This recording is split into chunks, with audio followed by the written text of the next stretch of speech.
ইয়াবা সেবনে বাধা দেওয়ায় খুন হলেন রংপুরের শিক্ষক গণপতি চক্রবর্তী এবং তার পরিবার, সেটি জানিয়েছে রংপুরের পুলিশ। সেই তথ্য অনুযায়ী বাড়ির ছাদে ইয়াবা সেবনে বাধা দেওয়ায় রংপুর জেলা স্কুলের অবসরপ্রাপ্ত শিক্ষক গণপতি চক্রবর্তী জুয়েল এবং তার স্ত্রী ও দুই সন্তানকে হত্যা করা হয়েছে বলে জানিয়েছে পুলিশ। এই ঘটনায় অভিযুক্ত দুজনকে গ্রেফতার করা হয়েছে। রোববার 23 আগস্ট দুপুরে নিজ কার্যালয়ের রংপুর মেট্রোপলিটনের পুলিশের কমিশনার মোহাম্মদ আব্দুল মাবুদ এক প্রেস ব্রিফিংয়ে সেই তথ্যগুলো জানান। গ্রেফতারকৃতরা হলেন নগরীর মাসুয়াপাড়া এলাকার কানু দাসের ছেলে মুগ্ধ দাস এবং বিনোচন্দ্র দাসের ছেলে সিদ্ধার্থ দাস। তাদের বয়স যথাক্রমে 23 এবং 19। তারা একে অপরের আত্মীয়, মামাতো পিসাতো ভাই। এর আগে শনিবার 22 আগস্ট রাত 11টার দিকে রংপুর নগরীর মাছুয়াপাড়া এলাকায় বাসা থেকে গণপতি চক্রবর্তী জুয়েল, যার বয়স 65, তার স্ত্রী প্রীতিলতা চক্রবর্তী ভুলা, যার বয়স 50, স্নাতকোত্তর শ্রেণীর শিক্ষার্থী আগামী চক্রবর্তী প্রার্থী 25, পঞ্চম শ্রেণীর ছাত্র আয়ুষ চক্রবর্তী প্রিয় 12 এর মরদেহ উদ্ধার করা হয়। পুলিশ কমিশনার মোহাম্মদ আব্দুল মাবুদ বলেন, দুইজন খুনি মুগ্ধ এবং সিদ্ধার্থর পাশের বিল্ডিং এর ওপর দিয়ে ওনাদের ছাদে আসে বৃহস্পতিবার দিবাগত রাতে। এই দুজন ছাদে বসে ইয়াবা সেবন করেছিল।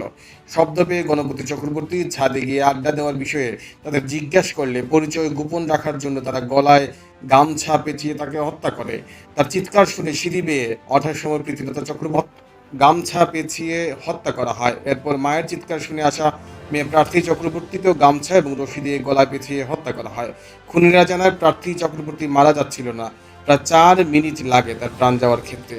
সেই জন্য রশি দিয়ে তার গলায় এবং মুখে পেঁচিয়ে তাকে হত্যা করা হয়। সর্বশেষে ঘুমন্ত অবস্থায় শিশু প্রিয়মকে কাপড় পেঁচিয়ে এবং বালিশ চাপা দিয়ে হত্যা করে এই কুখ্যাত খুনিরা। তিনি জানান, হত্যাকাণ্ডের পর অভিযুক্তরা বাসার একটি বাথরুমে গোসল করে ডাইনিং টেবিলে বসে খেজুর এবং অবশিষ্ট ইয়াবা সেবন করে।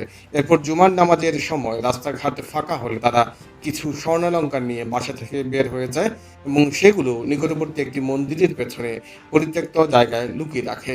অভিযুক্তদের দেখানো মতে সেগুলো জব্দ করা হয়েছে। পুলিশ কমিশনার জানান, তদন্তকে ভিন্ন খাতে প্রবাহিত করার জন্য অভিযুক্তরা ইচ্ছাকৃতভাবে ঘরের জিনিসপত্র এলোমেলো করে রাখে, যাতে পুলিশ এটিকে ডাকাতি বলে মনে করে। এছাড়া আঙ্গুলের ছাপ যাতে না থাকে সেজন্য বাসার 2টি মোবাইল ফোন ডিটারজেন্ট মিশ্রিত পানিতে ভিজিয়ে রাখা হয় বলেও জানান তিনি। অর্থাৎ এই ছেলেটা, এই 23 বছরের এবং 19 বছরের এই দুই খুনি নৃশংসভাবে হত্যা করেছে গণপতি চক্রবর্তী এবং তার পরিবারকে। এবং কারণ হচ্ছে তিনি ইয়াবা সেবনে বাধা দিয়েছিলেন।